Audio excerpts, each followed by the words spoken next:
Acá les dije que estaba basado todo lo que es el equilibrio instintivo. Acá, en cambio, y tiene que ver con el hacer y con el actuar, con lo más básico. Acá, en cambio, tiene que ver con el sentir, por eso está muy ligado al cerebro emocional, y por el otro lado también con el desear.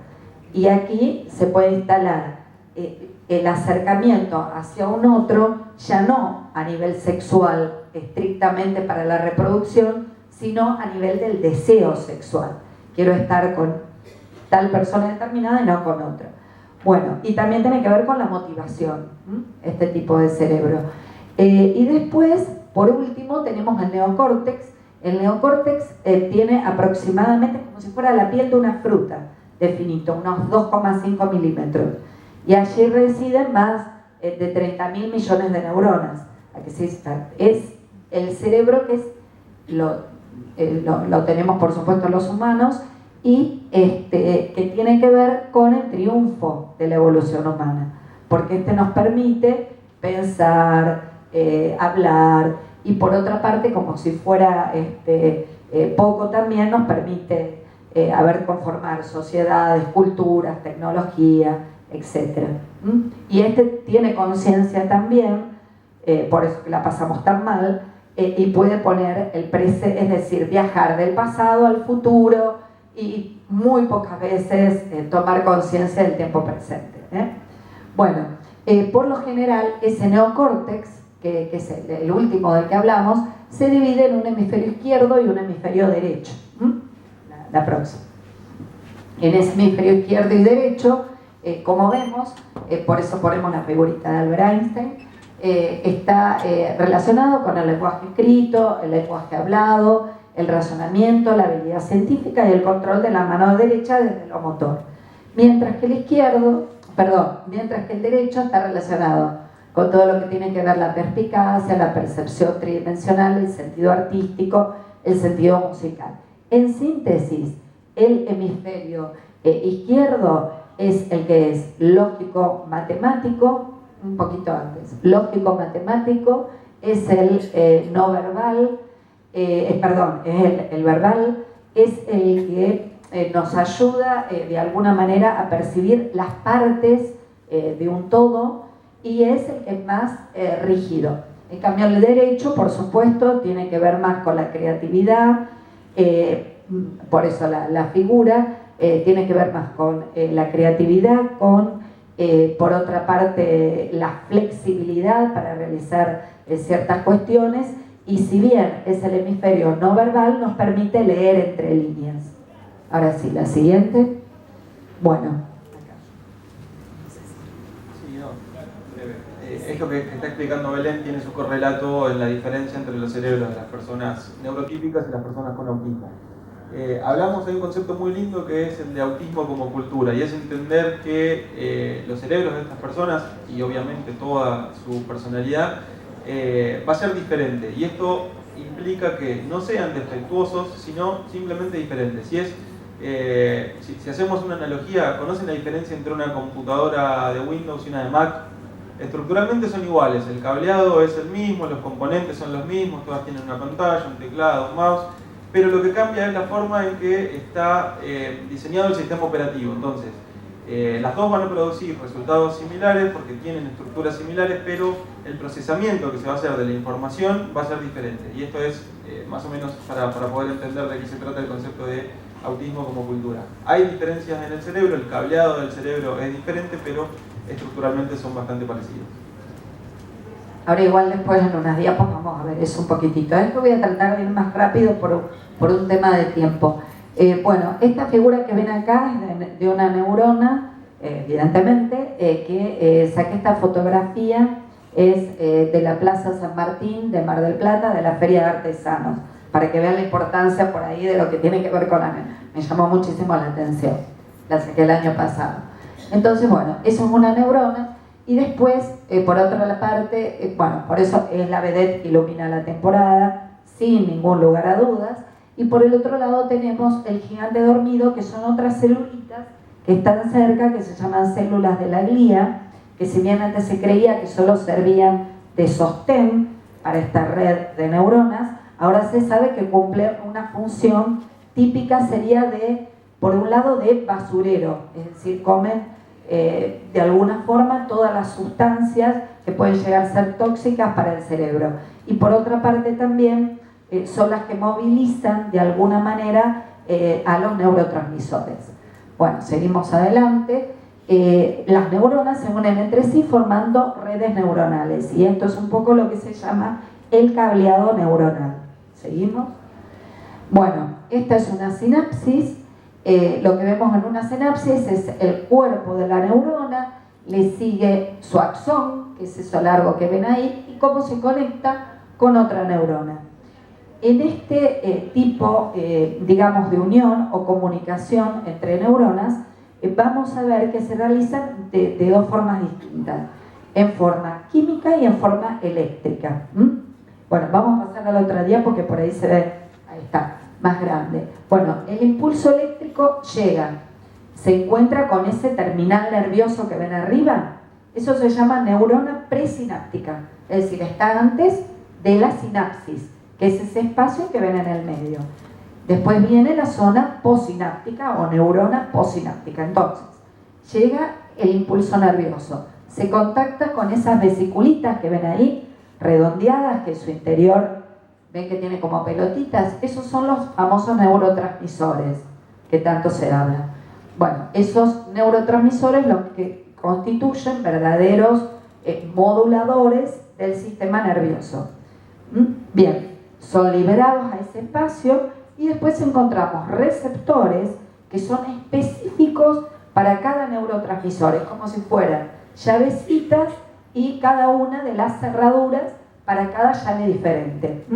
Y de acuerdo a eso van a funcionar de manera distinta. Bien, ¿seguimos? Bien, este es, bueno, ya hablando un poquito más, ¿se acuerdan que vimos toda la parte de las neuronas? Toda la parte que constituye el cuerpito de la neurona va a ser lo que se determina o lo que se llama en ciencia sustancia gris o materia gris, como comúnmente la conocemos. Hay otro tipo de materia que se llama en medicina sustancia blanca, que está formado por, ¿se acuerdan que tenía como si fuera como un tallito, como un hilito donde se transmitía el impulso? Bueno, eso constituye lo que se llaman las fibras blancas, y es lo que por ahí se presenta en alteraciones en autismo. Tenemos dos tipos de fibras que van de un hemisferio al otro, que son las llamadas interhemisféricas, y después intrahemisféricas, es decir, que están en un mismo hemisferio. Esas interhemisféricas en autismo se ven alteradas, porque va a haber una disminución. ¿Vieron de ese puente que une un cerebro con otro? Ese puente está más adelgazado y no hay demasiadas conexiones de un lado al otro. En cambio, con las fibras intrahemisféricas pasa lo siguiente. ¿Vieron que hay fibras como si fueran más cortitas y otras más largas? Bueno, las más cortitas se cree por estudios y se observaron por estudios de neuroimágenes que están como si estuvieran sobreconectados, es decir, es como si tuvieran una cantidad de fibras blancas muchísimo más concentradas en esas fibras cortas. En cambio, las largas, que van de una zona a otra del cerebro y que comunican, esas hay en menor cantidad. Adelante. Sí, bueno. No, esto que está diciendo Belén de la materia blanca, la materia gris, que es un 45% del cerebro que ayuda a conectar estas neuronas, sabemos que está alterado en los chicos con autismo. Hay un proceso que se llama poda neuronal, que es lo que hace el cerebro cada tanto, y es básicamente limpiar las conexiones entre neuronas que ya no se usan tanto. ¿Qué pasa? Como el procesamiento de la información, en el caso del autismo, se da de un modo diferente, el cerebro va a empezar a limpiar algunas cuestiones que son vitales en lo cotidiano para nosotros, no implican funciones vitales. Pero las cuestiones sociales, por ejemplo, si no se enseñan y si no se van practicando con cierta periodicidad, el cerebro las va a limpiar, porque como este proceso de poda neuronal está afectado, va a afectar indefectiblemente a a estas interconexiones. Entonces, lo que sabemos al día de hoy es que la velocidad de procesamiento en el autismo es más lenta, que por otro lado el acceso es inconsistente. A veces determinados estímulos van a generar algunas respuestas y en otras ocasiones el mismo estímulo va a generar otra, porque la alteración que se presenta en la sinapsis va a afectar también las respuestas.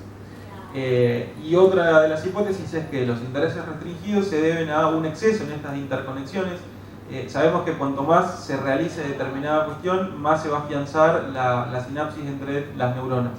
Entonces, cuanto más restringidos sean los intereses y cuanto más se practiquen estas actividades circunscritas, mayor va a ser la ligación entre estas neuronas. Por lo tanto, cuando el cerebro tenga que hacer la poda neuronal, no se va a dirigir hacia esas neuronas, sino hacia otras.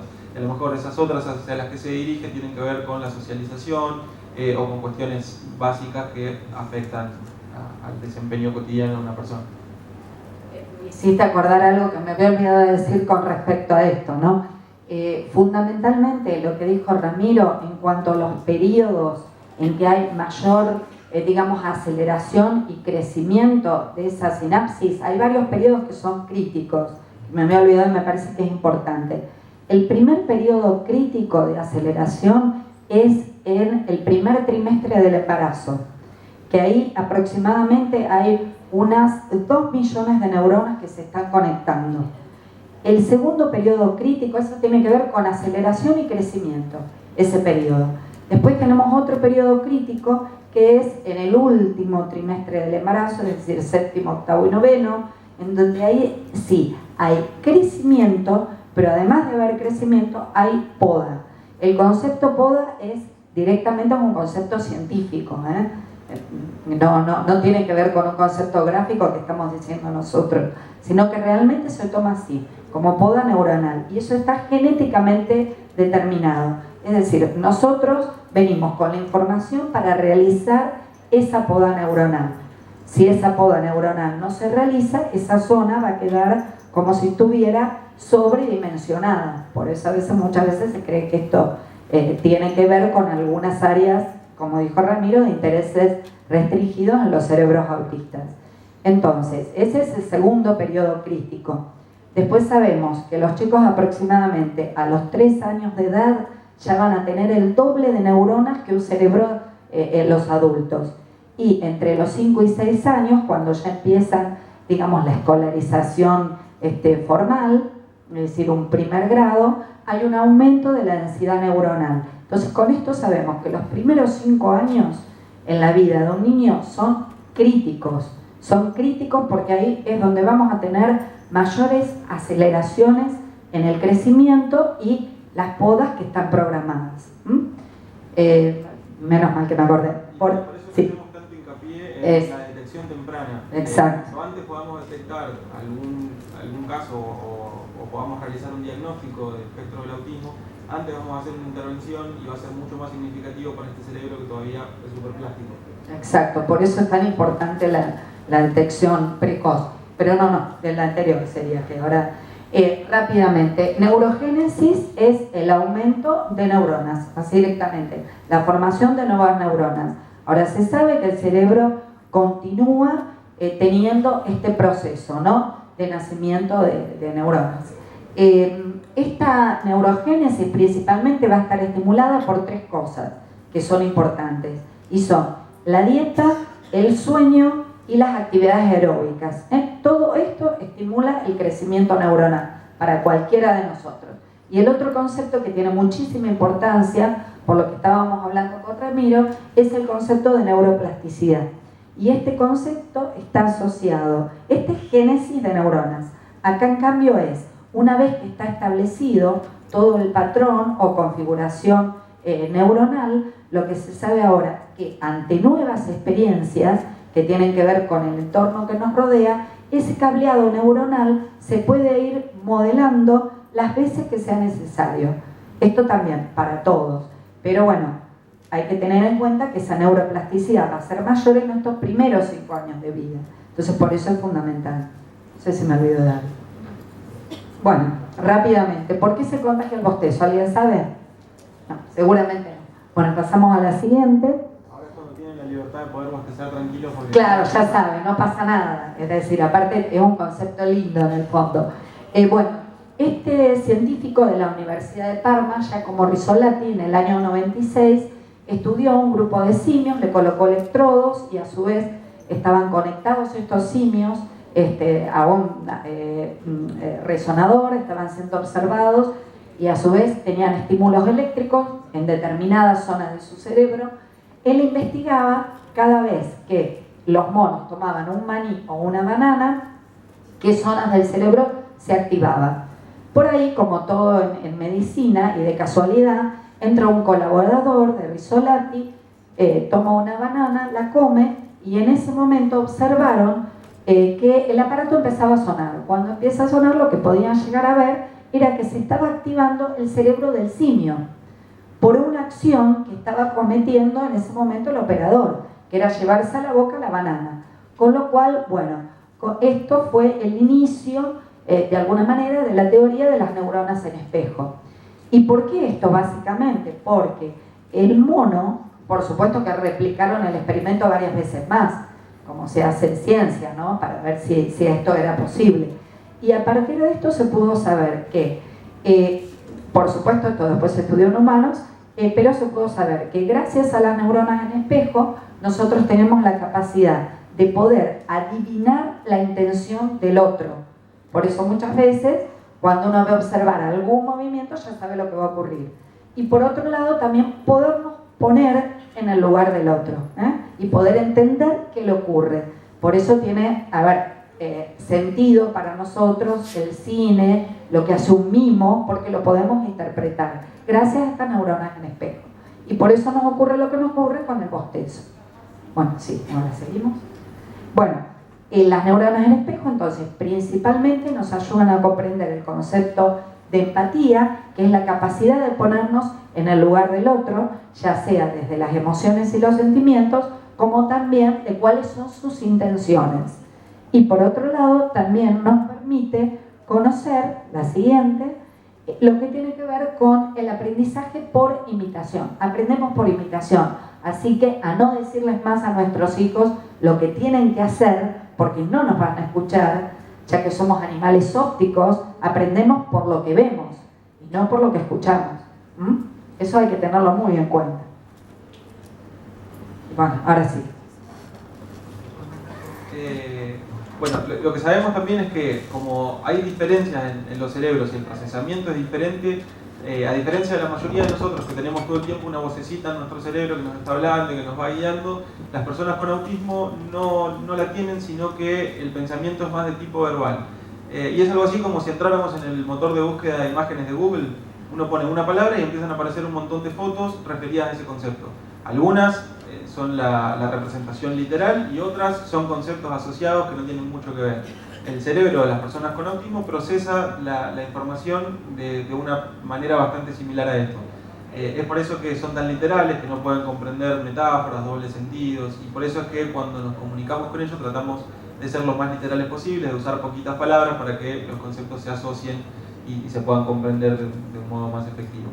Y por otro lado, la perspectiva que se tiene del mundo suele ser bastante acotada, mientras que nosotros podemos tener una imagen más general, las personas con autismo van a tender a centrarse en los detalles, a ver cuestiones mucho más específicas, quizás se les presta mayor atención, pero es diferente de la forma en que procesamos nosotros. Bueno, y por último, ¿se acuerdan cuando hablamos del nuevo cerebro, neocórtex, que era el triunfo de la evolución humana? La parte más importante de ese neocórtex son los lóbulos prefrontales. Acá este es el director de orquesta. Este es el director de orquesta porque llega como si fuera una especie de nodo absolutamente todas las redes del resto del cerebro. Y acá lo que se sabe también, que muchos, porque hay muchas diferencias en cuanto a estudios que se hacen de neuroimágenes con respecto a cerebros de niños con autismo y cerebros de los neurotípicos. Pero lo que se ha visto que hay un aumento en la densidad de redes en esa corteza prefrontal que ya les dije es el director de orquesta de todo lo que hacemos. Las implicancias que tiene esto que está explicando Belén en cuanto a la corteza cerebral es que Al ser el director de orquesta es donde se concentran todas las funciones ejecutivas. ¿Escucharon hablar alguna vez de esto? ¿Sí o no? Hay dos opciones. No, bien, las funciones ejecutivas son aquellas capacidades que nos permiten establecer metas y conseguirlas. Entonces, en ese proceso vamos a anticipar y a establecer metas, vamos a elegir planes y programas para conseguirlos, vamos a pensar actividades, operaciones mentales, vamos a ir autorregulando y monitorizando el comportamiento, seleccionando conductas, siendo flexibles a los eventuales cambios que pueda haber en el ambiente y organizándonos en tiempo y espacio. Y esto incluye algo tan sencillo como acercarme para agarrar el vaso, ¿sí? Yo tuve en mente una meta que fue agarrar el vaso y entonces en ese proceso empezaron a intervenir un montón de cuestiones. Selección de movimientos motores, presión que tengo que hacer para localizarlo, ubicación espacial para saber qué tan lejos está y cuánta fuerza me va a implicar tener que acercarme. Es algo así como si lo comparáramos con el piloto de un avión, tiene la meta de despegar y llegar a destino. Pero en el proceso tiene que estar atento a lo que le dice la máquina, a las azafatas que van y vienen, a los pasajeros que a veces se desregulan. Entonces diríamos que el piloto de un avión es algo así como el funcionador ejecutivo de un avión. Claro, entre otras cosas. Otra cuestión a tener en cuenta en cuanto al autismo es que los procesos atencionales van a diferir un poquito también de las personas neurotípicas. Mientras que muchos de nosotros podemos ser multitarea, esto no significa que podamos hacer muchas cosas al mismo tiempo, sino que podemos cambiar rápidamente el foco de atención. Ustedes en este momento me están prestando atención a mí, están mirándome, viendo cómo me muevo, escuchando lo que digo, pero si de repente escuchan un sonido, automáticamente se van a dar vuelta para ver qué es lo que está sucediendo. Las personas con autismo generalmente fallan en estas cuestiones porque suelen ser monocanales, es decir, que no pueden cambiar tan rápidamente el foco de atención, por lo tanto esto va a tener implicancias para su vida cotidiana. En cuanto a la estimulación también, la luz del sol, los sonidos, la iluminación, la temperatura, el nivel de lenguaje, distintas texturas van a ser procesadas de manera diferente y como veíamos al principio va a ser diferente según el caso, pero en general la mayoría de ellos presenta alteraciones en el procesamiento de los estímulos. Lo cual hay que tener muy en cuenta a la hora de intervenir porque a veces un berrinche o una disrupción conductual se puede deber a una cuestión de estimulación que no estamos teniendo en cuenta porque para nosotros la luz no nos genera dificultades, mientras que un chico sí, quizás eso es lo que origina que se largue a llorar. Entonces, quizás nos volvemos locos pensando qué es lo que le puede pasar y era simplemente que le estaba molestando la luz. Otro concepto interesante es el de coherencia central. Si yo les pregunto qué ven en esa imagen, ¿qué me responden? A Lisa Simpson. Una persona con autismo nos podría decir hay 258 corazones. No los conté, no sé. Más o menos un número estimado. ¿Pero por qué? Porque los detalles van a ser el fuerte, mientras que la imagen general, los conceptos van a representar un problema. Entonces, esta también es otra cuestión a tener en cuenta en la intervención. Sí, bueno. Cambiamos tanto. Bueno, esto es un extracto de una es el Memorioso de Jorge Luis Borges, como para graficar un poquito esto de la coherencia central. No solo le costaba comprender el símbolo genérico perro abarcara tantos individuos dispares de diversos tamaños y formas, sino que le molestaba que el perro de las 3 y 14 visto de perfil tuviera el mismo nombre que el perro de las 3 y cuarto visto de frente. Esto es absolutamente típico en muchos de los casos para un niño con trastorno del espectro con autismo. Si bien es el mismo perro, el hecho de que esté de frente y perfil puede provocar un cambio en cómo en cómo está percibiendo este perro. Bien. Mucho de lo que sabemos hoy en día acerca del autismo, los trastornos del espectro, es gracias a personas que tienen estas condiciones y que han podido explicar o dar cuenta de qué era lo que les sucedía. Nosotros acá hicimos una selección de películas y de libros. Los libros no son de literatura académica, sino que son novelas o relatos cortos. Esto después, bueno,